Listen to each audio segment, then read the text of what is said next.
이승만 정권의 독재 행태에 우리 국민들이 4.19 혁명으로 대응했습니다. 그리고 이승만 정권은 무너졌습니다. 그리고 아주 긴 박정희의 군사 독재 정권이 있었습니다만 그 후에 1980년 모두가 기억하시는 5.18 민주화 운동이 있었습니다.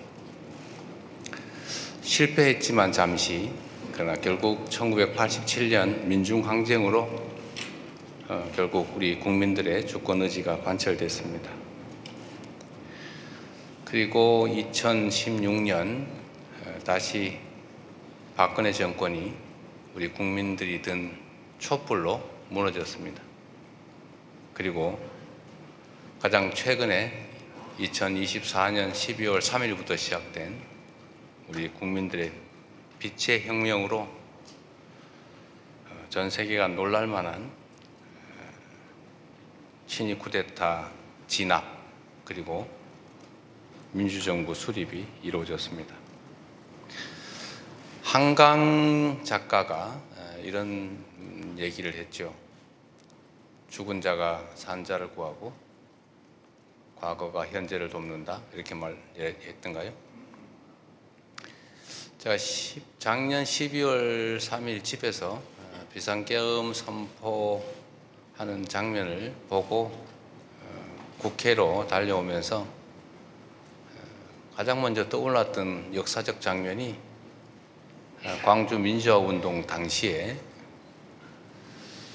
광주 계엄군들이 광주시청, 전남도청으로 쳐들어온다.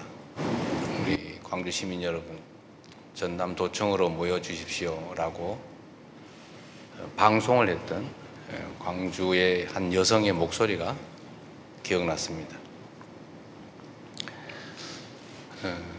그래서 방송을 시작했죠. 똑같은 심정으로. 군사 쿠데타를 막을 수 있는 힘은 오로지 국민뿐이다. 국민들이 현장에서 함께 해줘야 이 쿠데타를 막을 수 있겠다는 생각으로 제가 현장으로 달려가면서 방송을 했습니다. 국회로 와달라. 그리고 실제로 국민들은 국회로 오셨습니다. 그리고 맨몸으로 결국 군인들의 총칼을 막아서 결국 쿠데타 진압에 단초를 제공했죠. 국회가 형식적 권한을 행사했습니다만 실질적 힘은 국민 속에서 나왔습니다. 그리고 마침내 군사 쿠데타는 진압되고 대통령은 구속되고 파면돼서 이제 새로운 진정한 국민주권 정부가 탄생했습니다. 이 과정에서 언론의 역할 매우 감사하게 생각합니다. 그리고 각국 정부의 역할, 또 미국 정부의 역할도 크게 작용했다는 점 알고 있습니다. 세계 시민 여러분께도 감사드립니다. 대한민국이라고 하는 문화 강국, 경제 강국, 군사 강국에서 친위 군사 쿠데타라는 매우 후진적 사태가 발생했을 때 참으로 많이 놀랐지만 또 함께 관심 갖고 지원해 준 덕분에 대한민국의 시민혁명이, 빛의 혁명이 성공할 수 있었습니다. 대한민국의 이 아름답고 또 평화로운 시민혁명이, 민주주의의 회복이 전 세계에 세계사적인 모범이 되기를 바랍니다. 그리고 전 세계에서 민주주의를 위해서 싸우고 있는 세계 시민 여러분, 민주 지도자 여러분께도 감사와 동시에 응원의 말씀을 드리면서 희망을 가지시기를 기대합니다. 네, 고맙습니다.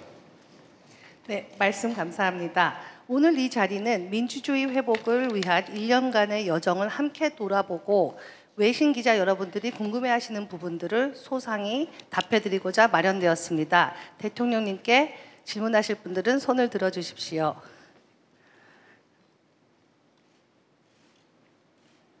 네, 저쪽에 계신 분 뒷분부터 시작하겠습니다. Thank you, Mr. President. One second. Oliver Hotham from AFP News Agency. I wanted to ask, South Korea's neighbors, China and Japan, are currently engaged in an escalating war of words after the Prime Minister Sanai Takaichi suggested her country could intervene militarily against the Chinese attack on Taiwan. Beijing has urged its citizens to avoid traveling to Japan, and a number of cultural events have been cancelled. Can you pledge your backing to Japan in this dispute? And if Taiwan were attacked by China under your presidency, would South Korea come to its aid? Thank you. 예, AFP 통신 올리버 핫만입니다. 먼저 대통령께 질문드리겠습니다. 지금 최근에 한국의 이웃인 중국과 일본이 서로 그 언쟁을 계속 격화되고 있는 언쟁을 벌이고 있습니다. 가령 다카이치 일본 총리는 대만 유사 사태 시 군사 개입도 언급을 하였고, 중국으로서는 일본과 관련된 문화 행사를 취소하거나 일본으로 가는 관광객 수를 줄이고 있습니다. 대통령께서 혹시 이런 상황에서 일본에 대한 지지를 공개적으로 언급하실 수 있으신지, 그리고 대만에서 유사 사태 시 한국 정부가 어떻게 할 것인지에 대해서 문의드리겠습니다. 대한민국 속담에 싸움은 말리고 흥정은 붙이라고 하는 말이 있습니다. 일본과 중국이 갈등을 겪고 있는데 우리가 한쪽 편을 들거나 그렇게 하는 것은 갈등을 격화시키는 요인입니다. 개인 간의 관계도 마찬가지고 국가 간 관계도 마찬가지지만 최대한 공존하고 존중하고 협력하는 것이 바람직합니다. 특히 동북아는 경제적으로 매우 활력이 있지만 또 군사 안보 측면에서는 매우 위험한 지역입니다. 이런 지역일수록 공통점을 찾아내기 위해서 노력하고 협력할 부분을 최대한 찾아내서 협력하는 게 바람직하겠다는 생각이 듭니다. 한쪽 편을 들기보다는 모두가 함께 공존할 수 있는 길이 무엇인지를 찾도록 하고, 또 가능한 영역이 있다면 우리로서도 갈등을 최소화하고 중재 조정할 수 있는 부분이 있다면 그 부분의 역할을 하는 게 더 바람직하겠다, 이렇게 생각합니다. 네, 다음 질문 받겠습니다.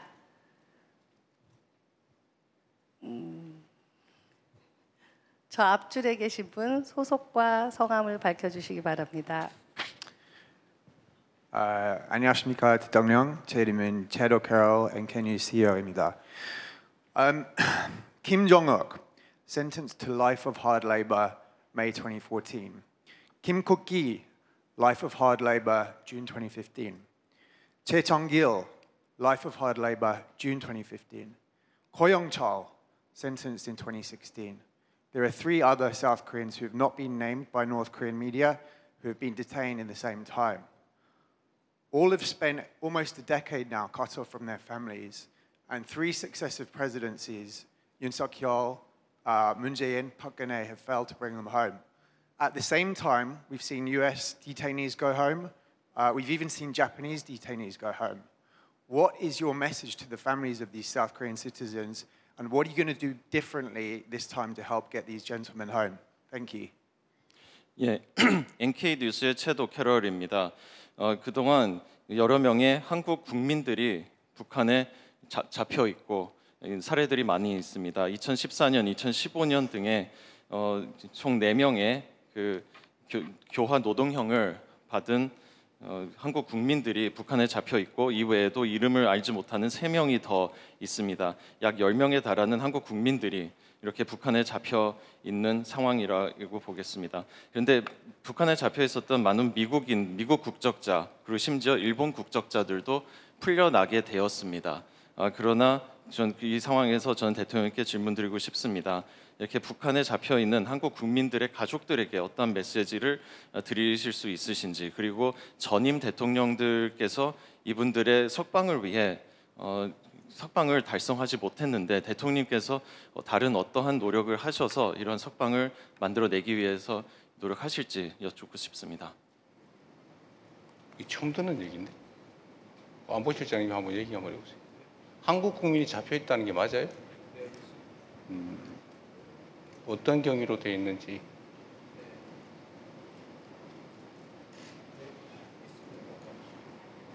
언제 어떤 경위로? 이제 그 들어가서 그냥 못 나오는 경우거나 아니면 우리가 알려지지 않은 무슨 다른 경위로 붙들려 있는 경우가 있습니다. 언제쯤? 시점은 제가 좀 파악을 해봐야 되겠습니다. 몇 년 전에 예. 시기를 언제 잡혀 있다는 건지 내가 아는 정보가 없어서. So, Choson Jungang Television, Tongshin, they all reported on this in 2014, 2015. 4 of them were accused of espionage on behalf of South Korea. 2 subsequently in 2016, 2017 were defectors who were allegedly captured in China and brought to North Korea. These cases have been very well documented in media, and like I said, your Foreign Ministry and Unification Ministry have issued statements. Under Yoon Suk-yeol administration, Moon Jae-in overlooked the issue. Park Geun-hye made a lot of statements. It's quite surprising you're not aware of this situation. It says a lot. I'm curious what you're going to do to help bring these people home. Thank you. 예, 조선중앙통신에서 이미 언론 보도가 여러 차례 나왔었습니다. 2014년 그리고 15년에 북한에 잡힌 4명은 스파이 혐의로 잡히게 되었고요. 2명은 2016년, 17년경에 탈북자 출신인데 중국에서 강제 북송이 된 것으로 언론에 보도가 되고 있습니다. 그동안 외교부, 대한민국의 외교부와 통일부는 이에 대해서 성명을 내기도 했었습니다. 특히 박근혜 정부, 윤석열 정부에서는 성명을 냈었는데 문재인 정부에서는 이런 성명이 없었던 것으로 알고 네, 있습니다. 알겠습니다. 대통령께서 이에 대해서 잘 모르시고 계신 것 같습니다만 어떠한 노력을 하실지 여쭙고 싶습니다. 아주 오래전에 벌어진 일이어서 제가 개별적 정보가 부족합니다. 상황을 좀 더 알아보고 판단하도록 하겠습니다. We will follow up with you with that question. So the next question, I think we will let the president pick for himself. 대통령님께서 다음 기자를 골라주십시오. 왜 이때까지 남성들만 주로 하시는 거예요? 네. 저기 뒤에 여성분.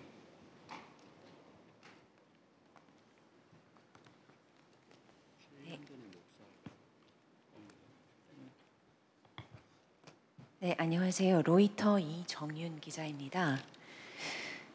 미국 트럼프 대통령에게 페이스메이커 역할을 하시겠다 언급하셨는데요.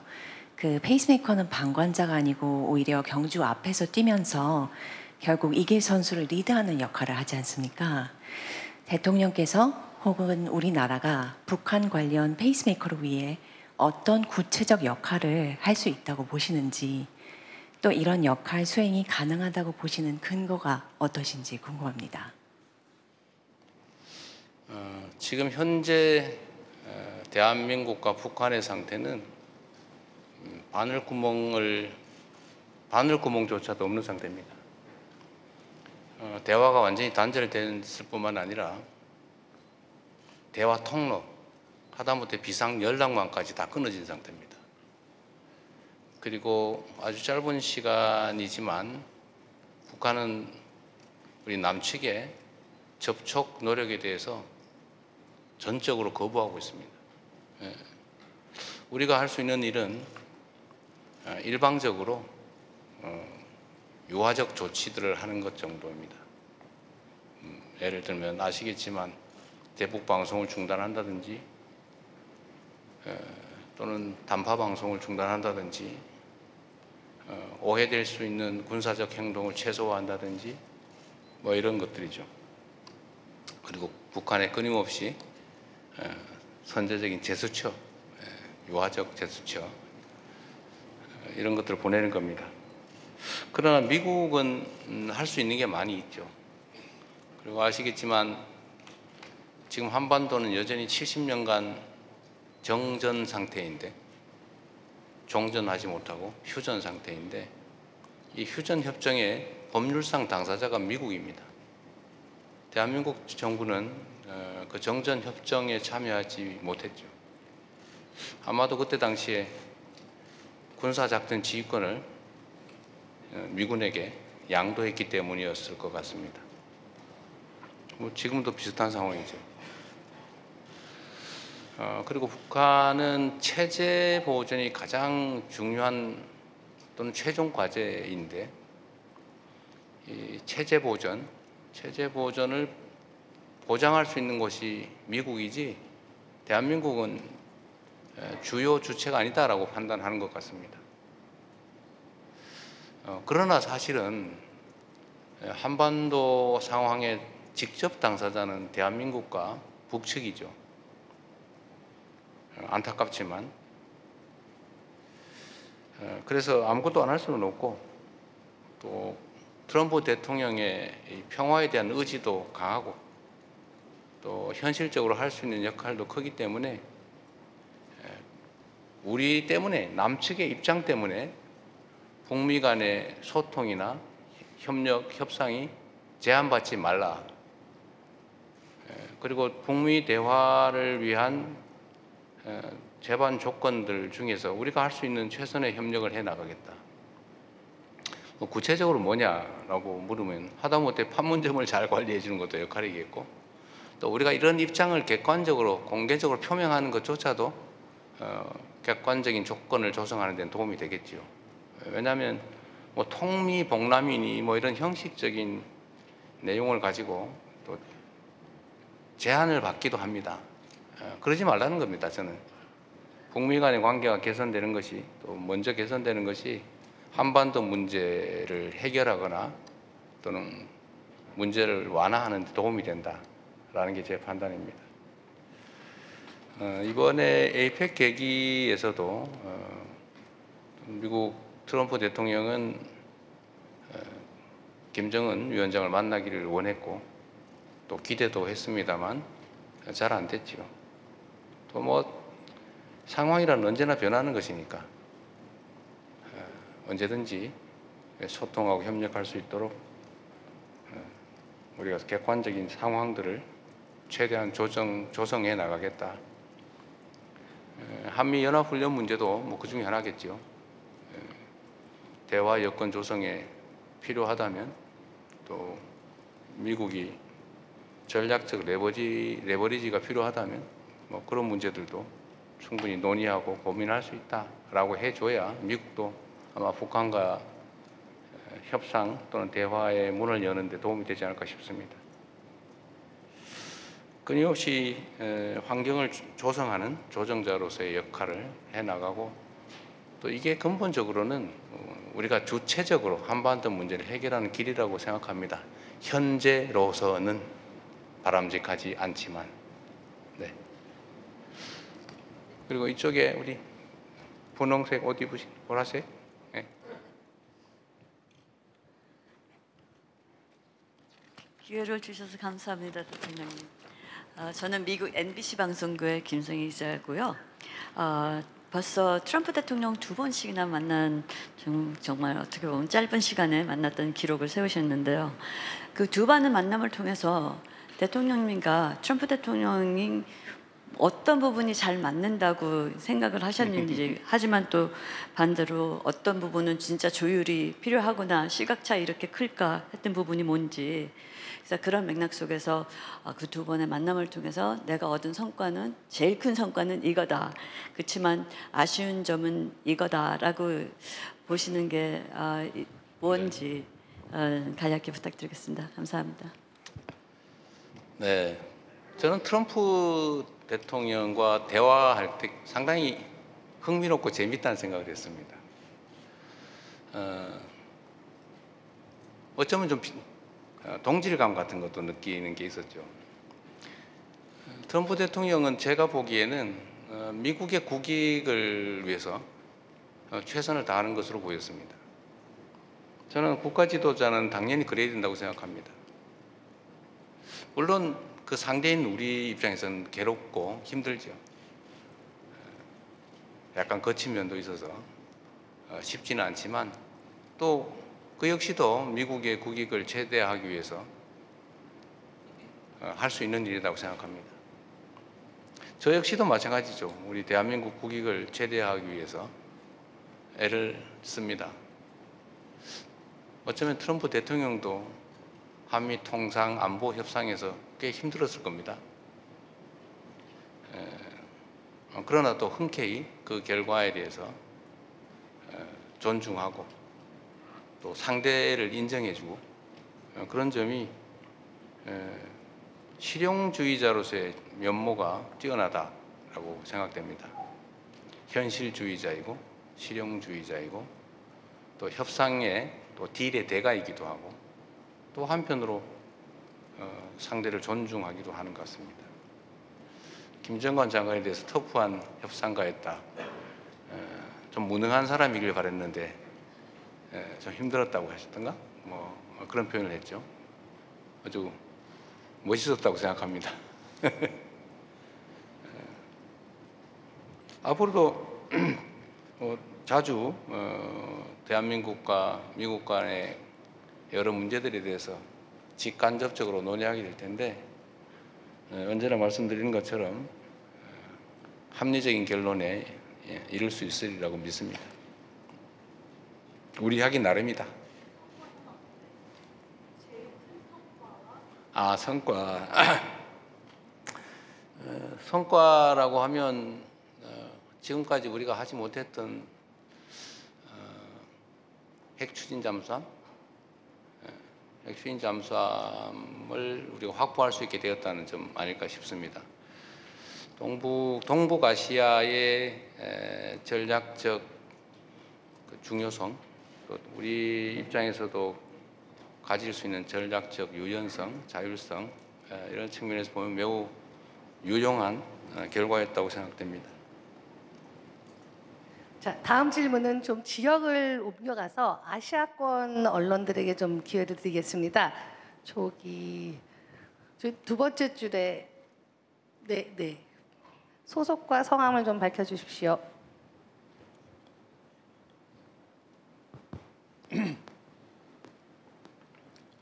네.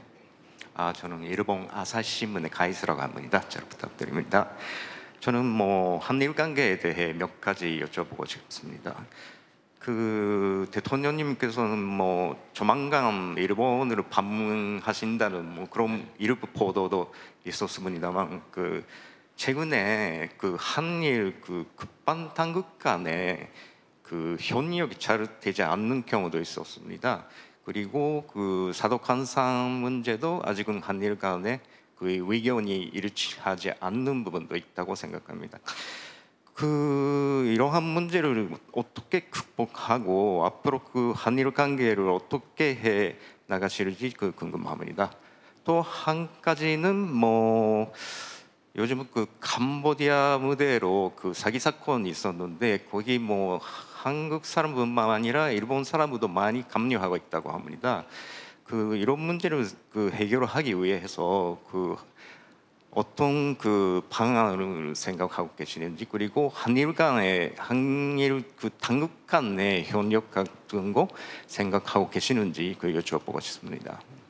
두 번째 질문을 잘 못 들어서 다시 한 번만. 캄보디아 얘기했나요? 캄보디아에서 사기 사건이 있고 한국 사람뿐만 아니라 일본 사람도 거기에 많이 감염하고 있는 그런 상황입니다. 그래서 한일 당국 간에서 이런 문제를 해결하기 위해서 뭔가 협력 같은 게 생각하고 계시는지 그거 여쭤보겠습니다. 알겠습니다. 첫 번째는 한일 관계에 관한 질문으로 보여집니다. 매우 복잡한데 말씀의 취지는 얼마 전에 아마도 급유 거부, 그다음에 군악대 파견 취소, 보류, 이런 것을 포함한 국방 당국 간의 갈등, 그다음에 사도강산과 관련된 갈등, 이런 것들을 어떻게 해결할 거냐, 또 앞으로 한일 관계를 어떻게 할 거냐, 이런 질문 같습니다. 국가 간 관계는 매우 복잡하지요. 역시 개인과 비슷합니다. 우리가 사업하는 동업자 관계인데 이 사람이 내 돈 빌려가서 떼먹었어요. 떼먹었다고 해서 모든 관계를 단절할 수는 없죠. 떼먹은 건 떼먹은 문제대로 해결해 가면서 또 협력할 수 있는 것도 협력해야 되지 않겠습니까? 문제가 있다고 다 단절하면 아마 마지막에는 나 혼자 남아서 외로워질 것 같아요. 저는 한일 관계도 그렇다고 생각합니다. 아주 가까운 이웃이고 뗄래야 뗄 수 없는 지리적 관계, 또 역사적, 문화적, 사회적, 경제적 관계를 맺고 있습니다. 협력할 게 많습니다. 미국과 중국도 엄청나게 갈등하고 심하게는 대결적 태도를 보이지만 또 다른 면에서는 협력하고 소통하고 그러고 있죠. 한일 관계도 마찬가지다. 우리가 독도를 둘러싼 감정적 갈등, 이건 현실적 갈등은 아니죠. 그 대한민국이 시료 지배하고 있는 명백한 대한민국 영토인데 그 누가 뭐라고 한다는들 뭐 상관 있어요. 사실은 모른 척하는 게 최고긴 한데 그러나 어쨌든 그것도 감정적인 요소죠. 사도광산 같은 과거사 문제 이런 문제들도 사실은 그렇게 깔끔하게 해결된 건 아닌 게 분명합니다. 그러나 또 이것도 하나의 과제로 우리가 안고 있으면서 그것 때문에 다른 영역까지 다 연결시켜서 다 포기할 필요는 없다는 생각이 듭니다. 경제 교류나 안보 협력이나 민간 교류나 문화 협력 얼마든지 할 수 있어요. 우리가 협력해서 얻을 건 얻으면서 또 일방만 덕을 보는 게 아니라 호혜적인 입장에서 모두가 서로 도움이 되는 길을 찾아서 협력하고 또 해결되지 않은 미완의 과제들은 미완의 과제대로 이렇게 또 논의하고 조금씩 해소하고 해가면 되지 않겠냐 그렇게 생각합니다. 한일 협력은 저는 계속 추진해야 된다고 생각하고 또 미리 말씀드렸던 대로 셔틀 외교는 계속해서 이번에는 제가 방문할 차례이기 때문에 우리 존경하는 다카이치 총리의 고향으로 가서 한번 한일 정상회담을 하고 싶다 말씀을 드렸고 이번에도 제가 다카이치 총리를 만났을 때 아프리카에서 만났을 때 서로 매우 반가웠고 또 한일 협력은 계속해 나가자고 또 합심해서 잘 됐습니다. 한일 관계가 긍정적으로 미래지향적으로 잘 되기를 바랍니다. 또 그렇게 노력하겠습니다. 캄보디아의 아마 스캠 사기 피해에 대한 공동 대응 말씀하시는데 아주 좋은 의견이십니다. 저는 일본은 별로 피해를 안 입고 있는 거 아닌가 생각했어요. 만약에 그렇다면 우리가 지금 전 국가 역량을 동원해서 이런 걸 보여주려고 하죠. 대한민국 국민에게 가해하면 그 이상을 잃는다. 분명하게 보여주려고 합니다. 지금 국정원이 지금 현재 상태로는 아마 상상하기 어려운 규모로 대응하고 있습니다. 검찰, 경찰, 금융기관 할 것 없이 대규모 대응 조직을 만들었는데 그 중에 한 과제가 국제협력입니다. 근데 같은 피해 국가들이 협심해 준다면 더 도움이 되겠죠. 지금 동남아시아의 이 범죄 집단 규모가 20만 전후라고 추정합니다. 20만. 아예 소규모 마을을 만들어 가지고 아예 마을 통째로 범죄를 하고 있다고 하잖아요. 그리고 이제 일본 국민을 상대로 사기 행각을 하려면 일본 말을 잘하는 일본 국민이 필요하니까 반쯤은 유인하고 반쯤은 납치해서 범죄에 가담을 시키는데 어쨌든 그냥 두면 계속 커질 것 같아요. 그래서 마약, 도박, 스캠, 사기 이 세 가지 국제 범죄는 국가 간 협력을 최대화해서 국제 협력이 꼭 필요한 분야라고 생각합니다. 같이 할 수 있으면 좋겠습니다. 감사합니다. 다음은 앞줄에 하얀 옷을 입은 여성분께서 계속 손을 들으셨는데. 네, 안녕하세요. 저는 홍콩 피닉스 TV 김지연 기자입니다. 저는 한중 관계 관련해서 질문을 드리려고 합니다. 얼마 전에 시진핑 중국 국가주석께서 한국을 국빈 방문하셨는데요. 대통령님께서는 이번 회담 이후에 한중 관계 어떻게 평가하시는지 궁금합니다. 그리고 한국과 중국이 어떤 분야에서 더욱더 협력을 심화할 수 있을 것이라고 기대하는지 궁금하고요. 또 얼마 전 지난 1년 계엄 이후로 대중 외교가 좀 멈춰져 있었는데요. 이번에 대중 외교를 복원하시면서 개인적인 소회도 좀 같이 부탁드립니다. 감사합니다. 네, 좋은 질문 감사합니다. 한일 관계도 그렇지만 한중 관계도 대한민국으로서는 매우 중요합니다. 물론 군사 안보 분야에서는 한미 동맹이 매우 중요한 기반인 건 분명합니다. 또 경제 부분에 있어서도 좀 전에 했던 대로 안미 경중 이렇게 해서 뭐 경제는 중국, 뭐 안보는 미국 이렇게 또 양쪽으로 나누기도 지금 어려운 상황이 돼가고 있습니다. 네, 국제 공급망이 크게 재편되고 있고 또 진영 간 대결이 격화돼서 좀 대한민국 정책을 수립하는데도 매우 곤란한 점이 많긴 합니다.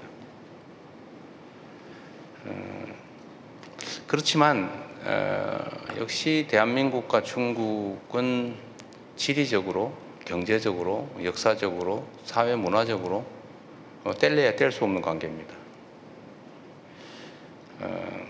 한중 관계를 안정적으로 잘 관리하는 게 우리로서는 매우 중요하죠. 협력 가능한 분야는 아무래도 문화, 경제, 뭐 민간 교류 이런 영역이 아닐까 싶어요. 그리고 동북아 안정을 위한 안보 협력도 함께 논의해야 되지 않을까 싶습니다. 저는 현재 상황을 안정적으로 유지 관리하는 게 중요하다고 생각해요. 갈등이 격화돼서 군사적으로 대결하는 국면까지 가는 것은 결코 바람직하지 않다. 누구에게도 그렇게 생각합니다.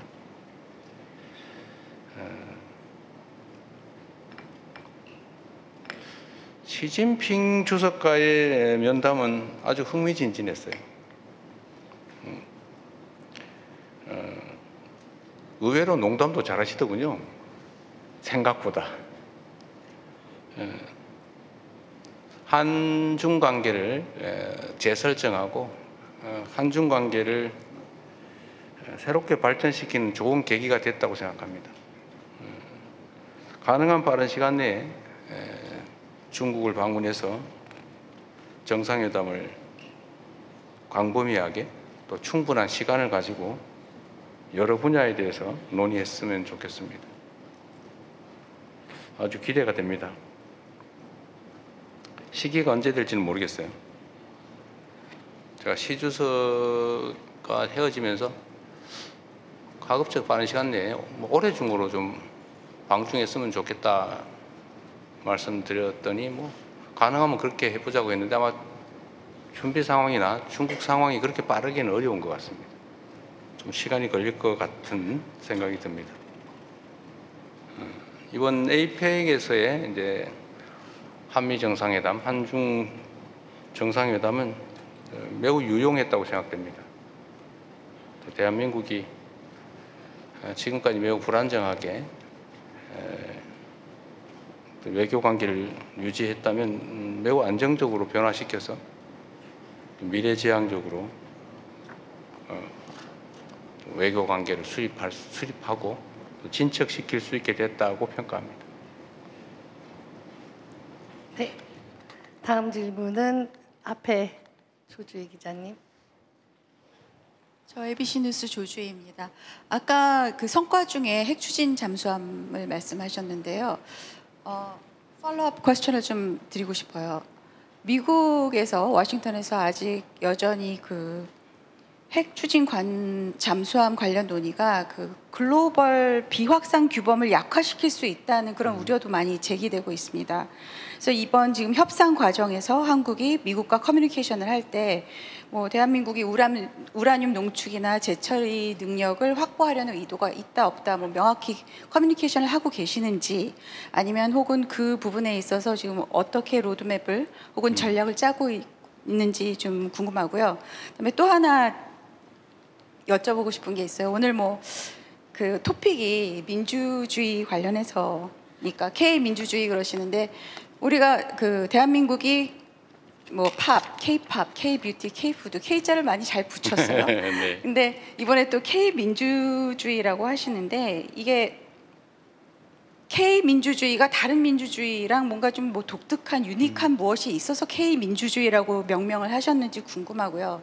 또 이거랑 관련해서 어제 제가 보니까 그 페이크 뉴스, 가짜 뉴스나 허위 정보에 대해서 좀 세게 조치를 취하자고 말씀을 하셨던 것 같아요. 그래서 태스크포스 팀을 좀 만들자 이렇게 하셨는데 뭐 의도는 좋지만 여기서 굉장히 중요한 거는 누가 이것이 가짜 뉴스냐 거짓 정보냐를 판단을 누가 하느냐인 것 같습니다. 그래서 이 부분에 대해서 충분한 그 논의나 디스코스를 해보신 적이 있는지 아니면 그런 논의를 앞으로 할 것인지 그거에 대해서 좀 여쭤보고 싶습니다. 네. 질문이 3개나 되네요. Sorry. 좋은 질문 감사합니다. 우선 핵 관련된 입장을 좀 정확하게 정리를 해야 될 것 같아요. 여러 가지가 뒤섞여 있는데 하나는 핵 비확산 문제는 뭐 국제적 대원칙으로 존중해야 됩니다. 근데 핵 비확산이란 모든 핵 관련된 사업을 말하는 건 아니에요. 핵무기를 말하는 거죠. 핵무기는 더 이상 확산하지 않는다. 그런데 우리가 하는 예를 들면 원자력 발전소에 사용할 연료인 우라늄을 어느 정도까지 농축해서 스스로 사용할 수 있느냐, 아니면 농축은 금지되고 다 수입해야 되느냐. 일본은 농축을 하고 있죠. 예를 들면 일본에 핵이 확산됐다고 누구도 말하지 않습니다. 사용 후 핵 연료의 재처리, 뭐 일본도 하고 있죠. 그게 물론 플루토늄을 추출하니까 플루토늄을 추출해가지고 혹시 핵무기 만들지 않을까 우려가 있는지 모르겠지만 그런 식으로 얘기하면 아무것도 할 수 없게 되겠죠. 그래서 핵 우라늄 농축, 사용 후 핵 연료의 재처리 문제는 비확산과는 직접 관계가 없다. 또 핵 추진 잠수함, 요거는 이제 군사 용도로 쓰는 거긴 한데 핵무기는 아니기 때문에 기폭 장치나 핵폭탄에는 해당되지 않기 때문에 역시 비확산 논란의 대상은 아닌 것 같아요. 우리는 비확산에 전적으로 공감합니다. 특히 북한이 핵무기를 개발 보유하고 계속 증강해 가고 있는데 그에 대해서 반대하고 핵 없는 한반도를 추구하지 않습니까? 우리가 핵무장을 하면 핵무장 하지 마라, 핵무기 폐기해라, 더 이상 생산하지 마라 라고 말할 수가 없죠. 그래서 핵 없는 한반도 비핵화는 우리가 남북이 기본적으로 합의한 대원칙이기 때문에 거기에 벗어날 생각이 없습니다. 역시 또 한 가지는 한국이 핵무장을 하게 되면 핵 도미노 현상을 부르게 되겠죠. 한국도 했는데 일본도 하자, 뭐 대만도 하자, 거기도 했어 우리도 하자, 뭐 이렇게 되는 거 어떻게 맞겠어요? 네. 또 한 가지는 핵무장은 엄청난 제재를 감수해야 됩니다. 국제사회 누구도 동의하지 않겠죠.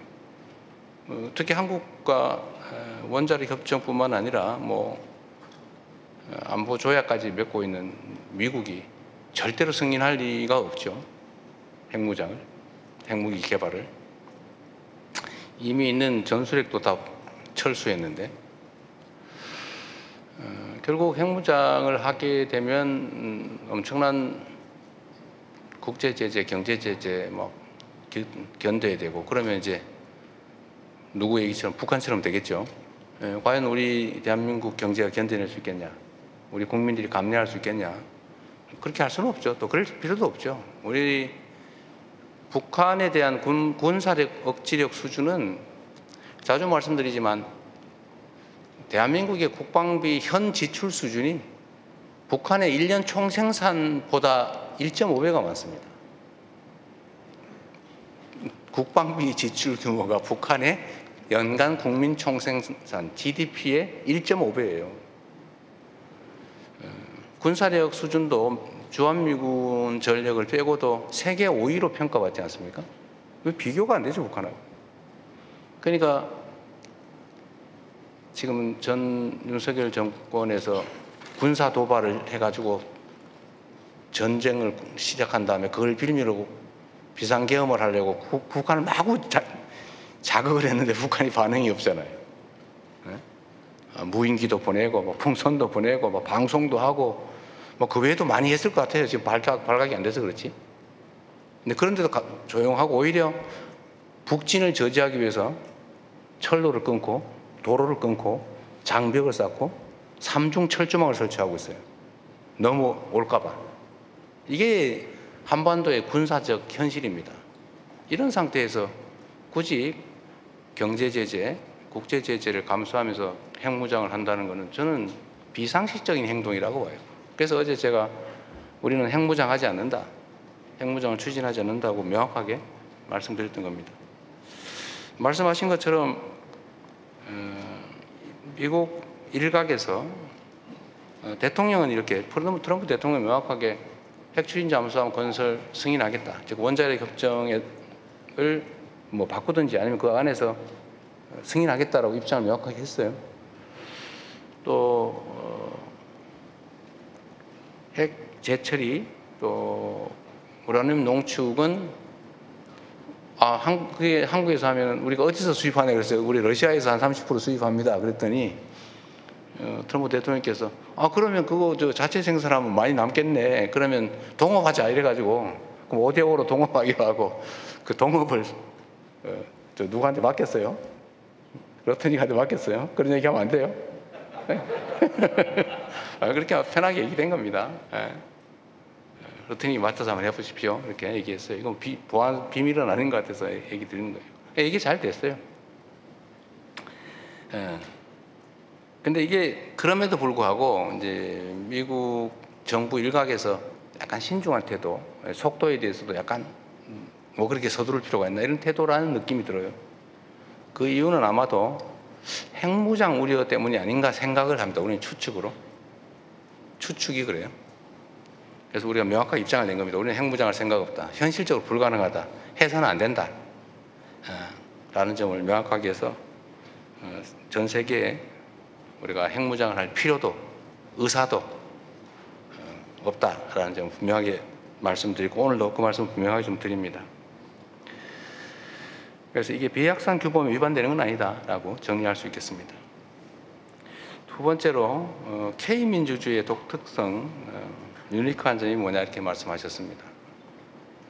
대한민국은 말씀하신 것처럼 뭐 팝, 드라마, 무비, 푸드 뭐 등등 여러 측면에서 독특함을 가지고 있죠. 그리고 지금은 거의 개화해서 만개하는 상태라고 보이십니다. 만개해 가는 상태. 저는 이거보다 제가 K민주주의란 말은 제가 만든 말인데 대한민국 민주주의에 독특함이 있다. 특징이 있다고 생각합니다. 그게 뭐냐면 집단지성에 의한 평화적이고 아름다운 직접성이죠. 맡기지 않고 직접 행동한다. 행동하되 폭력적이지 않게 평화적으로 아름답게 한다. 그리고 포기하지 않는다. 그런 특성이 있다고 생각해요. 우리는 민주주의라고 하면 보통 배우는 게 그리스 아테네를 생각하죠. 아고라 광장을 생각합니다. 근데 그게 다 사라졌죠. 그 직접성이 다 간접 민주주의로 바뀌었습니다. 근데 우리는 끊임없이 직접 민주주의를 추구하죠. 그리고 외면하지 않습니다. 남의 일이라고. 참여하죠. 참여 욕구가 아주 강해요. 직접 행동해요. 행동하되 평화적입니다. 보통 우리는 집단 행동을 하면 딱 첫 번째 떠오르는 게 파괴 아닙니까? 방화, 파괴, 폭력. 원래 수천 수만 명이 모이면 첫 번째 벌어지는 일이 불 지르고 창문 깨고 가게 약탈하고 누군가가 폭행당하고 이런 장면이죠. 대한민국은 그런 전통이 아예 없어요. 80년 5월 광주에서도 군대가 먼저 총질을 했기 때문에 벌어진 일이지 시민들이 먼저 폭력행동하지 않았습니다. 87년 민중항쟁 때도 마찬가지죠. 그리고 보셨지만 그 후에 박근혜 대통령이 탄핵당한 촛불혁명 과정에서도 일체의 폭력행위가 없었습니다. 수십만 심지어 100만 명 이상이 모여도 길거리가 깨끗하잖아요. 청소 다 하고 가잖아요. 누가 하나 꼬집 핀 사람도 없죠. 이렇게 부서진 유리창 하나 없습니다. 그래서 그런 특징적인 요소가 있다고 보고 또 그게 또 성공했습니다. 지금 아마 세계사적으로 봤을 때 현실의 권력이 민중들의 무혈 평화 행동으로 그 권력을 끌어내린 사례가 제가 알기로는 그게 처음입니다. 그리고 또 10년도 안 된 시기에 2번씩이나 반복적으로 벌어졌죠. 이걸 보고 아마 많은 분들이 놀랄 거예요. 저 나라에서만 가능한가? 근데 제가 아까 말씀드린 거죠. 세계 시민들께 이 말씀을 드리겠습니다. 민주주의를 향해서 끊임없이 투쟁하고 있는 많은 세계 시민 또 민주주의 지도자들께 대한민국을 봐라. 현실로 있지 않냐. 그리고 이 민주주의라고 하는 게 국가 사회 발전의 큰 원동력이에요. 많은 사람들에게 자발성을 자극하잖아요. 자신감을 유도하지 않습니까? 대한민국의 힘은 저는 민주주의에서 왔다고 봐요.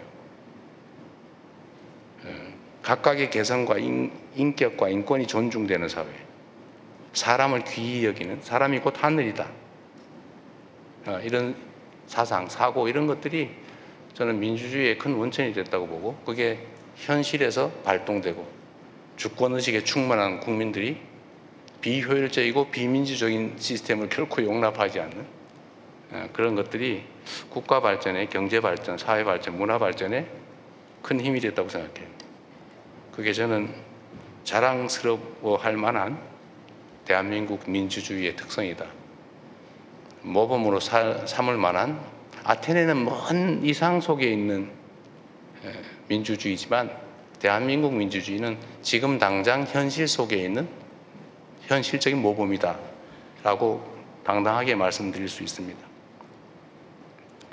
그래서 네. 제가 노벨 평화상은 대한민국 국민이 받아야 되지 않을까 그런 생각을 해봤다는 거고요.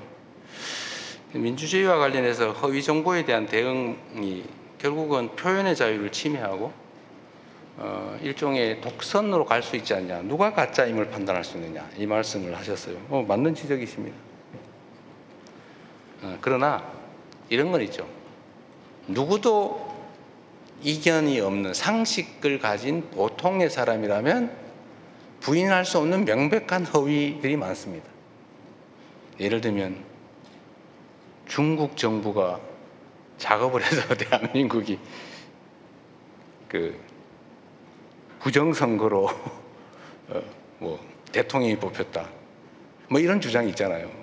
부정선거를 했으면 윤석열 대통령은 왜 당선됐습니까? 그 트럼프 대통령께서도 이번에 한국을 방문하고 귀국하고 난 다음에 그 홈페이지에 올린 글에서 써놨잖아요. 부정선거는 없다. 명백하죠. 그런 것들 또는 뭐 그 외에도 많습니다. 그 상식적으로 그냥 아무나 보통의 사람이 판단했을 때 명백한 허위. 근데 이게 선동의 소재로 사용되는 거. 이런 것들은 막아야죠. 우리가 가치 판단의 영역, 그러니까 팩트가 아니고 의견의 영역은 손대지 않는다. 뭐 욕을 하든 비방을 하든 상관없다. 팩트의 영역에서는 명백한 허위를 가지고 공격하는 거, 편을 만들어서 사회를 분열시키는 거, 이거는 제재해야 된다. 이건 표현의 자유 영역에서 벗어나는 거다 이렇게 생각합니다. 그거는 민주주의를 보호하기 위해서 필요한 게 아니라 민주주의를 해치는 독약과도 같은 것이죠. 그런 건 제거해야 되는 겁니다. 그건 최근에 갑자기 벌어진 일이 아니라 과거에도 언제나 그랬죠. 명백한 허위 팩트는 형벌로 다스려 왔습니다. 민사상 엄청난 손해배상을 가하기도 했죠. 뭐 미국 같은 경우는 그렇게 했죠. 대부분의 나라는 명백한 허위일 경우에는 형사적 처벌을 해왔습니다 이미. 지금은 방치되는 측면이 있어서 그에 대해서 엄정하게 좀 대응해야 되겠다는 말씀을 드린 거고, 이거는 결코 표현의 자유를 침해하거나 민주주의를 위협하는 것이 아니라 오히려 민주주의를 위해서 꼭 필요한 것이다 이렇게 말씀드리겠습니다. 네, 다음 질문은 대통령님께서 선정해 주십시오. 나름의 공정성을 기하기 위해서 노력했나 봐요. 네, 우리 약간 흰머리 대신 두 번째 줄. 그 다음에 앞에 할게요. 미리 정해놓겠습니다. Jack Barton from Al Jazeera. Would you read your note?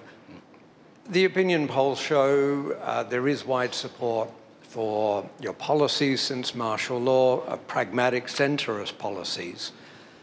And yet when I talk to people in the middle, everywhere I go, there seems to be a dissatisfaction with both parties that harkens back to something you mentioned at the very top of the talk, which is the special circumstances out of which South Korea's democracy arose, and that is the dictatorship period and the student demonstrations.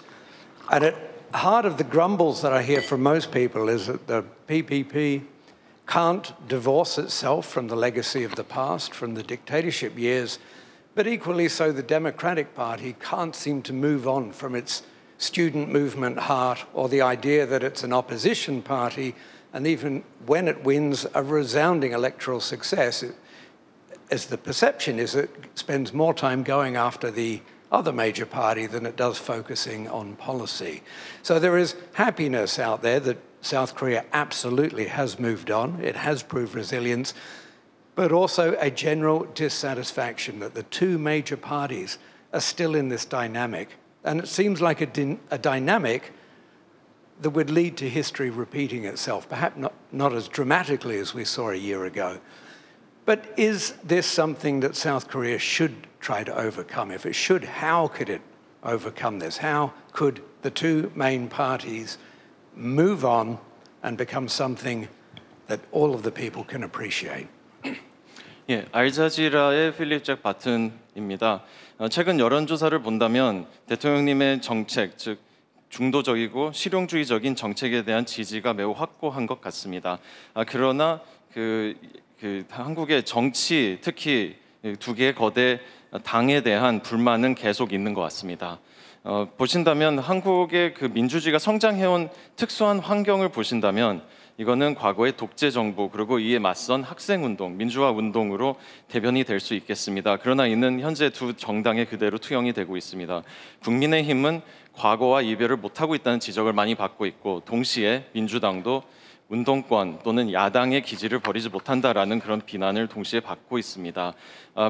이것은 민주당이 여당이 되었고 아주 거대한 승리를 달성했고 했음에도 불구하고 계속해서 야당을 공격하는 것이 정책 추진보다 더 우선순위에 있는 것처럼 보여진다라는 비판이 되겠습니다. 한국은 물론 그간의 민주주의의 회복력을 보여왔고 그동안 계속해서 민주주의가 성장해온 것을 말씀하신 대로 잘 달성을 해왔습니다만 이러한 정치판 그리고 정당에서의 이런 문화는 지속되고 있는 것 같습니다. 이러한 측면에서 역사가 반복된다라고도 볼 수 있겠습니다. 물론 1년 전 상황보다는 확실히 좋아진 것은 맞습니다. 그러나 대통령님께서 이러한 이 정치 상황을 개선하기 위해서 어떤 노력을 해야 된다고 생각하시는지, 만약 그렇다면 어떻게 해야 된다고 생각하시는지, 전 국민이 모두 만족할 수 있는 그러한 정치를 만들기 위해서 어떻게 해야 되는지 여쭙고 싶습니다. 네, 매우 어려운 질문인데 고민을 많이 해야 될 주제 같습니다. 사실 정치 집단들, 특히 이제 정당들에 대한 국민들의 평가는 사실 호의적이기가 쉽지 않은 것 같아요. 국민들의 생각은 정말로 다양하죠. 근데 과연 그 국민들의 다양한, 특히 정치적 다양함이 두 개의 정당에 다 제대로 투영될 수 있느냐. 즉, 두 개의 거대 정당이 국민의 그 다양한 정치적 스펙트럼을 충분히 다 반영할 수 있느냐라는 점에 대해서는 근본적으로 불가능할 수밖에 없는 것 같아요. 결국은 어거지로 반쯤 나눠서 마음에 안 들지만 좀 그래도 괜찮으니까 이쪽도 그냥 지지하긴 하는데 영 아니야. 이게 훨씬 더 많은 것 같아요. 아, 정말 나의 모든 정치적 의사를 잘 반영하는 훌륭한 정당이야. 정말 딱 마음에 들어. 이게 별로 없을 것 같아요. 그게 뭐 대부분의 나라의 정당이 비슷하지 않을까 싶은데, 물론 발전 정도에 따라서 이 정당들의 행태가 그 중에서도 그 불합리한 요소를 최대한 많이 제거하고 또 합리적 요소를 최대한 많이 키우면 그런 불만들은 많이 줄어들 수 있겠죠. 그런데 그게 또 상대적인 것이어서 쉽지 않은 측면이 있는 것 같습니다. 제가 지금 대통령의 직책을 수행하면서도 제일 중요하게 여기는 것이 국민 통합이고, 또 가능하면 존재를 인정하고 대화하고 타협하려고 합니다. 가끔씩 대화를 해보면 시간 낭비다는 생각을 넘어서서 화가 날 때가 상당히 있어요. 그래도 또 해야 될 일이니까 열심히 하려고 노력합니다만 대화 자체가 안 될 때도 꽤 있는 것 같습니다. 근데 이게 그러면 상대 입장에서는 일부러 그러거나 모르고 그러느냐, 어떤 걸까? 어쩔 수 없는 측면이 또 있는 것 같아요. 그러니까 정치 발전 정도가 충분히 성숙하지 못한 것 아닐까? 노력해야 될 것 같습니다. 그러니까 말씀하신 것처럼 독재와 반독재, 비민주와 민주주의, 이게 대결하던 시대를 못 벗어난 거 아니냐.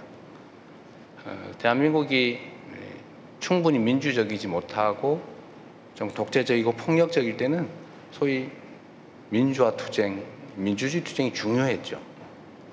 그러나 지금은 사회는 많이 발전했는데 여전히 그 관성에서 못 벗어난 거다. 민주당이 다 벗어나지 못했다. 그 점도 일리는 있습니다. 그러나 또 노력하고, 저도 노력했고 또 지금도 노력하고는 있는 것 같습니다. 근데 또 상대적이어서 힘들 것 같기도 하고요. 국민의힘이 그 상대인데, 제가 어제 예산안이 합의됐다는 소리를 듣고 깜짝 놀랐어요. 전혀 기대하지 않았거든요. 이것도 하나의 발전적 측면이겠다 하는 생각이 들었어요. 좀 신통하다 이런 생각이 들었습니다. 이런 게 또 하나씩 쌓이면 또 좋아지겠지요. 또 다른 한편들을 보면 저게 말이 되는 소리야. 우리 국민들이 상식적으로 도저히 납득할 수 없는 소리를 저렇게 공개적으로 왜 하지? 그게 당에 도움이 될까? 그 속으로는 차라리 정략적으로 정파적으로 생각하면 잘 됐다, 잘하고 있네 이런 생각이 들 때도 있습니다만, 뭐 제가 대통령이니까 그런 표현을 하면 물론 안 되죠. 그런 답답함도 있지만 또 한편으로는 또 개선되는 측면도 있는 것 같아요. 조금씩 바뀌고 있지 않을까. 또 바뀌려고 노력해야 되는데 참 말하기가 어려운 질문이었습니다. 네. 그리고 예정된 대로 바로 앞에. 네. 안녕하세요. 전 싱가포르 방송 CNA 기자 임연숙입니다. 제가 질문을 영어로 좀 하겠습니다. 아까 러시아 얘기를 하셔서 just curious. Since Russia and North Korea are growing closer and they have in the last year or two, would you consider asking Russia for help? President Putin to, if it will help promote peace on the Korean Peninsula, to bring North Korean leader Kim Jong-un to the negotiating table. And my original question was about the inheritance tax here in South Korea, because South Korea has one of the highest inheritance tax in the world, and many Koreans are moving overseas, and they're going to countries like Singapore. And Mr. President, you said that your administration would be reviewing the inheritance tax earlier, but we haven't seen much reports on this. Just curious as to how the review is progressing, and Mr. President, what you think should be done, what South Korea can do to ensure that South Koreans don't go overseas because of the inheritance tax here in South Korea. Thank you. 예, 안녕하십니까. 싱가포르 CNA 이면숙 기자입니다. 두 가지 질문 드리겠습니다. 첫 번째는 러시아와 관련된 것입니다. 지난 1, 2년간 북한과 러시아는 계속 가까워졌습니다. 그래서 혹시 대통령님께서 한반도에서의 평화와 안정을 유지하는 데 도움을 받기 위해서 러시아 푸틴 대통령에게 좀 직접 이러한 그 언급을 하실 생각이 있으신지요? 이렇게 해서 북한이 대화 테이블로 나올 수 있도록 푸틴 대통령에게 직접 접근하실 생각이 있으신지이고요. 두 번째는 상속세와 관련된 것입니다. 아시다시피 그 현재 많은 한국인들이 해외로 상속세 등 세금 제도로 인해서 해외로 가고 있고 싱가포르도 많이 오고 있습니다. 그런데 이제 보다 많은 한국 국민들이 해외로 이주하는 것을 방지하기 위해서 세금에 대한 제도 개선을 노력을 현재 정부 내에서 하고 계신 것으로 알고 있는데 이에 대해서도 대통령 의견을 여쭙습니다. 우선 쉬운 것부터 먼저 말씀을 드리면 상속세제 문제는 매우 논쟁적이어서 어떤 게 더 효과적이냐라는 논쟁도 있지만 또 한 가지는 그게 과연 정의롭냐는 좀 가치 논쟁도 있는 것 같아요. 그래서 쉽게 얘기하기는 어려운데 하여튼 말씀하시는 그런 불합리한 측면들도 좀 있어서 좀 진지하게 고민해 봐야 될 부분인 건 맞습니다. 그러나 지금 단계로는 상속세 자체를 개편하는 것은 크게 본질적으로 개편하는 것까지는 고민하지 못하고 있어요. 고민해 보겠습니다. 러시아와의 관계에 대한 질문을 주셨는데 대한민국 입장에서는 러시아와의 관계도 매우 중요합니다. 그런데 지금은 러시아의 우크라이나 불법 침공, 국제법을 위반한 불법 침공 때문에 국제 제재가 이어지고 있고 대한민국도 러시아에 대한 제재에 참여하고 있습니다. 사실은 상당히 갑갑한 상태가 돼 있죠. 일단 인도적 측면에서 세계 평화라는 측면에서 러시아 우크라이나 전쟁이 조속하게 종료되길 바랍니다. 너무 많은 사람들이 죽어가고 있어요. 너무 많은 사람들이 파괴되고 있습니다. 전쟁은 어떤 경우라도 피하는 게 맞습니다. 제가 자주 말씀드리는데 전쟁에서 이긴다는 게 무슨 큰 의미가 있겠어요? 싸우지 않고 이기는 게 더 중요하고 진짜 중요한 것은 싸울 필요가 없는 상태, 평화를 구축하는 것이 정말로 중요한 과제고 가장 바람직한 안보다 이렇게 생각합니다. 우크라이나도 그렇고 가자 지구도 그렇고 그 죄 없는 사람들이 폭탄에 총칼에 죽어가는 거 그것도 한둘도 아니고 그 무수한 사람이 죽어가는 거 결코 용납해서는 안 될 일이죠. 그러나 뭐 그것도 우리의 의지와 관계없이 벌어지는 일이어서 안타까운 마음으로 지켜보면서 어떻게든지 세계 평화, 특히 그 중에서도 동북아 안정이 정말로 중요하다는 생각을 합니다. 그러기 위해서는 끊임없이 대화하고 소통해야죠. 그리고 협력할 건 협력하고 또 싸울 때는 싸우더라도 더 비정상적 관계로 가지 않게 하기 위해서 조금 더 나은 상태로 만들기 위해서 끊임없이 노력해야 됩니다. 북러 관계가 우리 입장에서 매우 바람직하지 않은 상태로 진전되고 있는 건 사실이죠. 그렇다고 해서 포기할 수는 없습니다. 더 나빠지지 않게 하고 또 좀 더 나은 상황으로 개선될 수 있게 노력해야죠.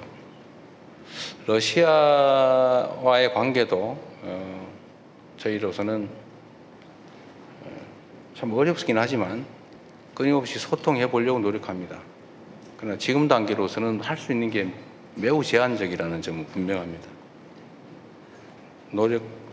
의사도 있고 소통하고 또 필요하면 만날 의사도 있고 필요도 하지만 현재로서는 매우 어렵다. 그렇게 말씀드리겠습니다. 네, 벌써 시간이 1시간이 넘어갔습니다. 저희 이제부터는 한 마지막 질문을 받아야 될 것 같은데요.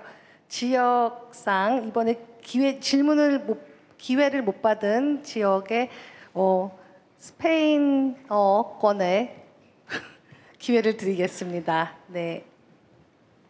감사합니다. 안녕하십니까, 이도동영님. 아헨시아 AFP 발데스 로이통 기자입니다.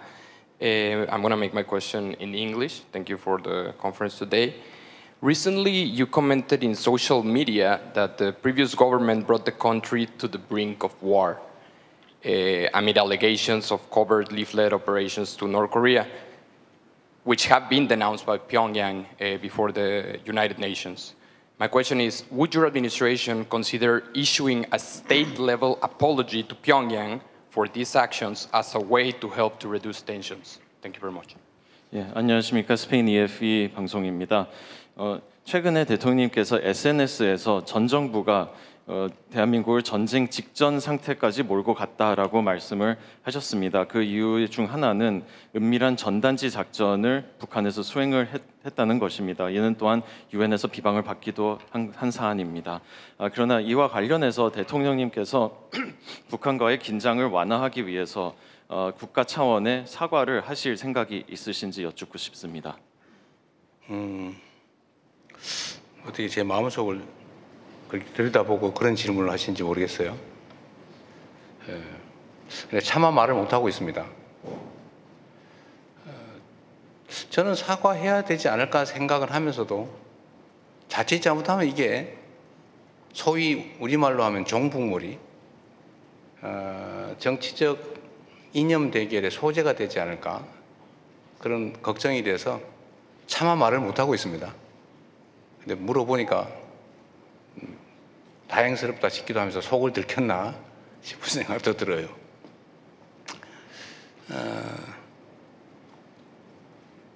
그냥 이 정도로 끝내겠습니다. 그리고 내가 사심 질문을 하나 받고 제가 아는 외신 기자 몇 분 안 계신데 우리 최상훈 기자 한번 아까 손 드신 것 같아서 제가 사심을 한번 발휘하도록 하겠습니다. 기회 줘서 감사합니다. 뉴욕타임즈 최상훈 기자입니다. 좀 디테일한 질문을 두 가지만 드리고 싶은데요. 좀 전에 말씀하실 때 그 핵농축 관련해서 한미 간에 동업하기로 이야기가 있었다고 말씀하셨는데 그 한국 정부는 그 핵 연료 주기 말할 때 농축이라든지 재처리, 그 시설이 문제가 대두가 될 것 같는데요. 한국 정부는 농축과 재처리 시설이 한국 내에 설치가 되어서 운영이 돼야 된다고 생각하시는지 궁금하고요. 핵잠 관련 말씀도 하셨는데 원자력 잠수함 그거는 어디에서 만들어야 된다고 대통령께서 생각하십니까? 감사합니다. 네. 농축 재처리 문제는 우리가 자율적으로 할 수 있다면 뭐 장소는 크게 문제는 아닐 것 같은 생각이 일감으로 들긴 합니다. 그런데 그걸 해외에 둘 거냐 국내에 둘 거냐 그건 2차적인 문제 같아요. 우리의 자율적 권한으로 할 수 있냐 없냐. 지금은 손도 못 대게 돼 있으니까 그래서 원료는 사오고 사용 연료는 막 계속 쌓아두고 있죠. 지금 쌓아두는데 지금 넘어가려고 그래요. 너무 많아가지고. 그래서 이거 재처리를 하긴 해야 되는데 어디서 할 거냐 문제는 부차적인 문제인 것 같은데 가급적이면 뭐 국내에서 하는 게 바람직할 테고 뭐 국외에서 그걸 받아주겠습니까? 그건 뭐 크게 중요한 것 같지는 않다.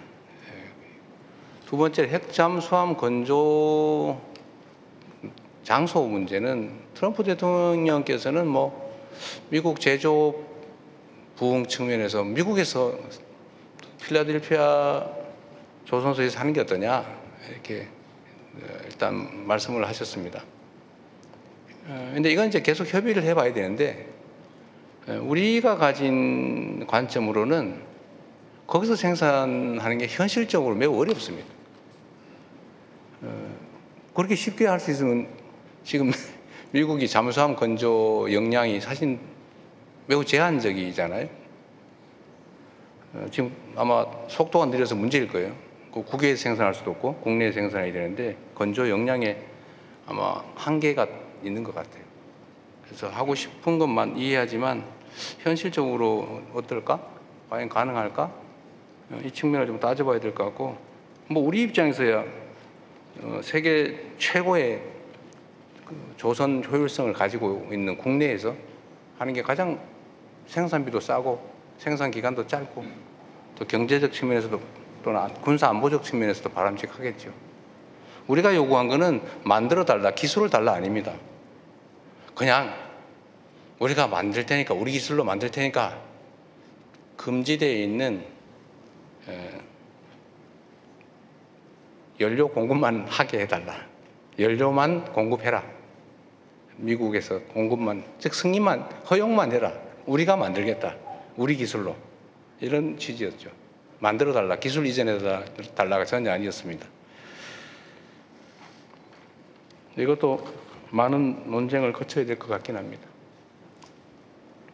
네. 이제 그만해야 될 것 같은데? 네. 이제 좀 한 분만 더 할까요?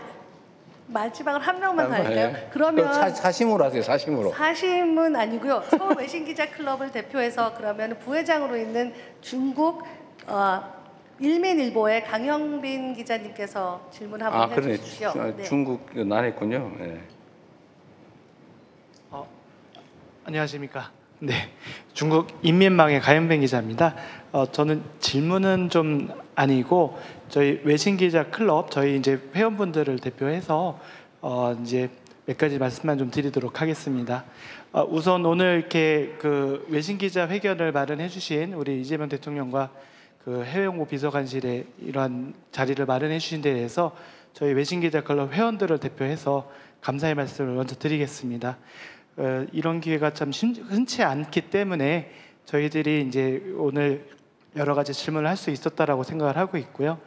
아울러 저희 그 외신 기자들이 한국에서 취재를 하는 여러 가지 환경에 있어서 여러 가지 애로사항들이 있고 또 에이펙 때에도 조금 이제 여러 가지 어려운 점들이 있었는데 물론 이제 해외홍보 비서관실에서 적극적으로 도와주시고 우리 홍보수석께서도 많이 도움을 주셔서 해결을 했습니다만 그래도 조금 이제 미진한 부분에 대해서는 조금 더 적극적으로 저희를 지원을 해주시면은 우리 대한민국에서 발생한 우리 이제 계엄을 비롯해서 이제 에이펙까지 저희 외신들의 역할이 조금 더 커질 수 있지 않을까 그렇게 생각을 합니다. 그런 부분에 대해서 대통령께서 좀 관심을 가져주시고 저희들이 취재를 할 수 있도록 많은 도움을 주시기를 클럽 회원들을 대표해서 말씀을 드리도록 하겠습니다. 고맙습니다.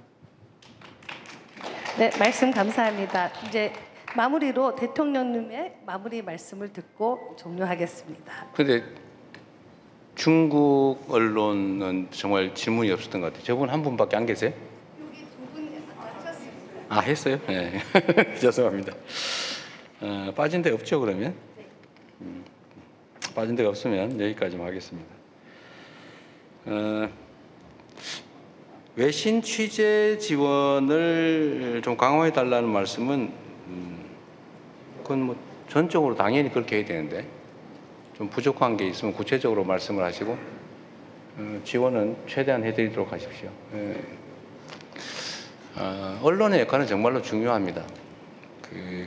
제가 이번 12월 3일 이번 내란 사태를 겪으면서 이제 떠오른 생각들이 몇 개 있었는데 뭐 가장 먼저 떠오른 건 역시 과거의 광주 민주화 운동의 상황이죠.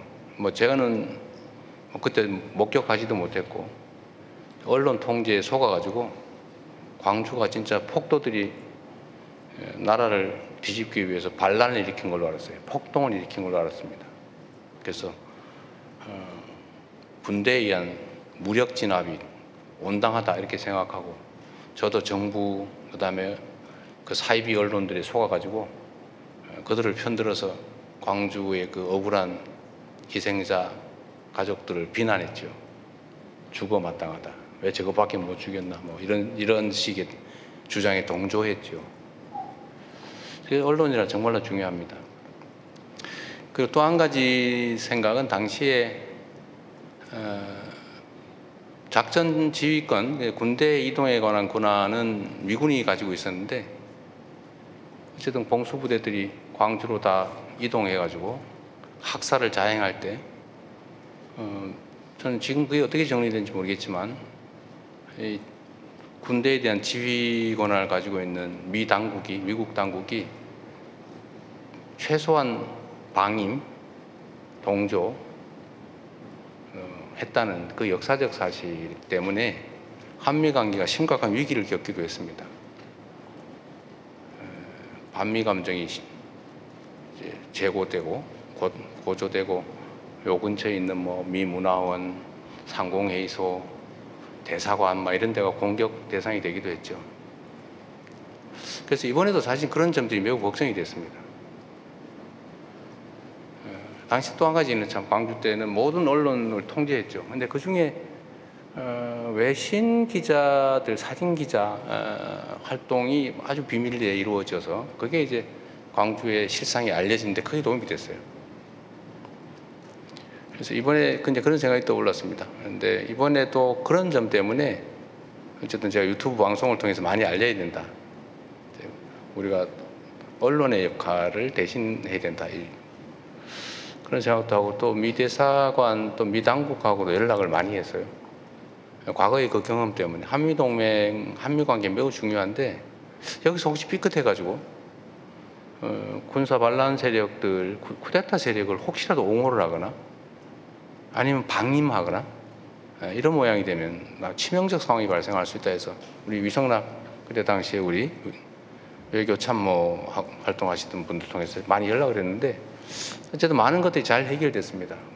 아주 빠르게 미국 당국의 객관적 입장 표명이 있었고 또 언론들의 아주 적극적인 활동 때문에 우리 국민들이 용기를 가지고 주권자로서 직접 행동, 참여 행동이 가능했습니다. 그리고 새로운 역사를 만들었죠. 아직은 미약하지만 대한민국의 지난 1년간의 이 빛의 혁명 과정, 민주주의 혁명 과정은 역사적으로 연구되고 아마 모범으로 남을 거라고 확신합니다. 언론의 역할도 역시 중요하죠. 세계 시민들에게 이 모범적인 민주주의의 현장, 직접 민주주의, K 민주주의의 이 실상을 여러분께서 잘 전해주시기 바랍니다. 긴 시간 고생하셨습니다. 감사합니다. 네, 이상으로 새롭게 전 민주주의의 그 1년 외신 기자회견을 마치겠습니다. 감사합니다.